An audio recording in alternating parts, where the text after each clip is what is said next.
Benvolgudes i benvolguts conciutadans.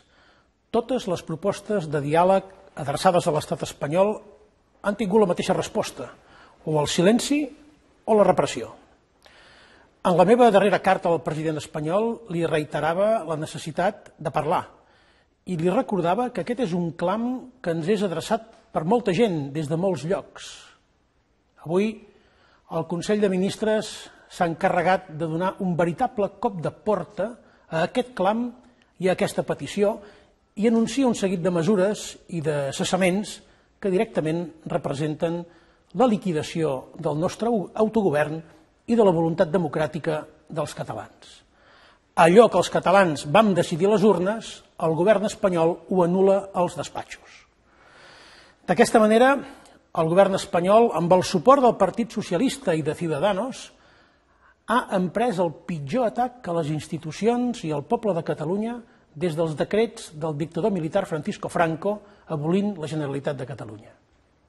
Menyspreant la voluntat popular expressada de manera nítida i massiva a les eleccions del 27 de setembre del 2015, violentant el nostre Parlament i totes les garanties i els drets dels diputats i les diputades que han escollit el president de la Generalitat i han aprovat el programa de govern, el govern espanyol s'ha autoproclamat de manera il·legítima el representant de la voluntat dels catalans. Sense passar per les urnes, amb un suport escàs i en contra de la voluntat de la majoria, el govern de Mariano Rajoy vol nomenar un directori perquè teledirigeixi des de Madrid la vida de Catalunya. No és la primera vegada que, també amb el concurs del rei, les institucions catalanes reben un cop per part de l'estat espanyol per tal de rebaixar-les, reorientar-les o directament suprimir-les. I cada vegada el poble català s'ha sobreposat més fort i més determinat, conscient que les agressions han ocultat sempre la capacitat de fer política per part de l'Estat i que calia, en conseqüència, assolir més cotes d'autogovern. Del regionalisme de principi del segle XX al sobiranisme del segle XXI, la idea hegemònica a Catalunya ha estat sempre la mateixa. La Generalitat no és una institució que neix amb la Constitució espanyola actual.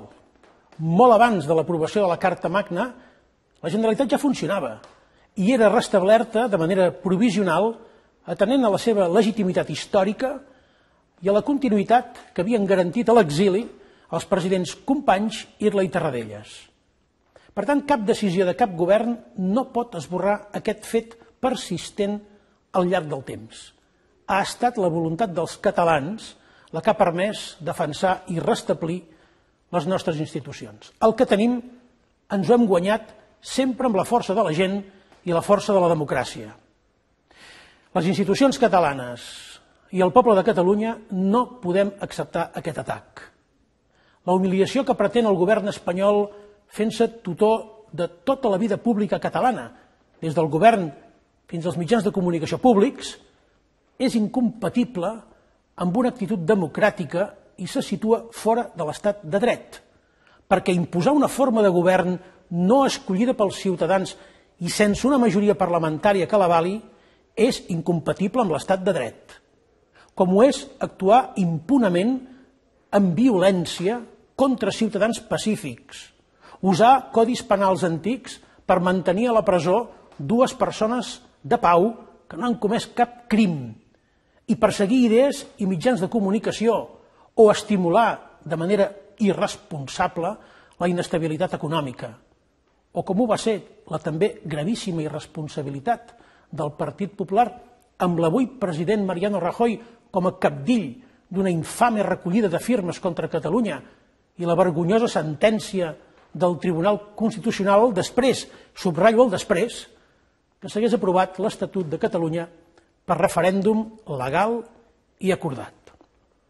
Aquells responsables que van menysprear la voluntat dels catalans i van vulnerar el pacte constitucional del 78 són els qui avui ens volen governar.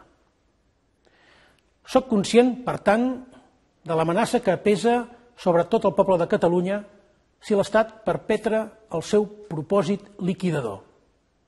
Ens hem de conjurar per tornar a defensar les nostres institucions com hem fet sempre, de manera pacífica i civilitzada, però carregats de dignitat i de raons. És per això que demanaré al Parlament que fixi la convocatòria d'una sessió plenària on els representants de la sobirania ciutadana, els escollits pels vots dels ciutadans per vosaltres, debatem i decidim sobre l'intent de liquidar el nostre autogovern i la nostra democràcia, i que actuem en conseqüència. Quiero dirigir un mensaje a los demócratas españoles. Lo que se está haciendo con Cataluña es directamente un ataque a la democracia que abre la puerta a otros abusos de la misma índole en cualquier parte, no solo en Cataluña.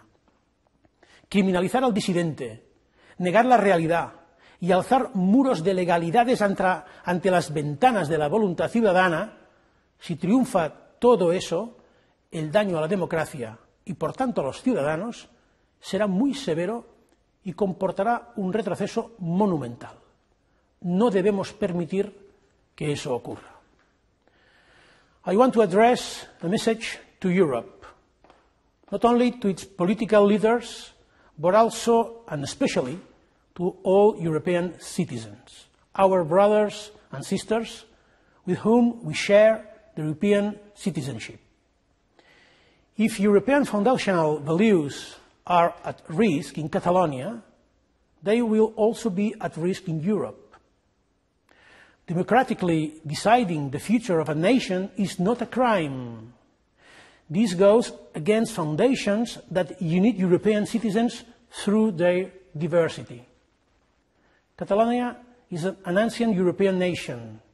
It's core to the European values. We do what we do because we believe in a democratic and peaceful Europe, the Europe of the Charter of Fundamental Rights that should protect each and every one of us.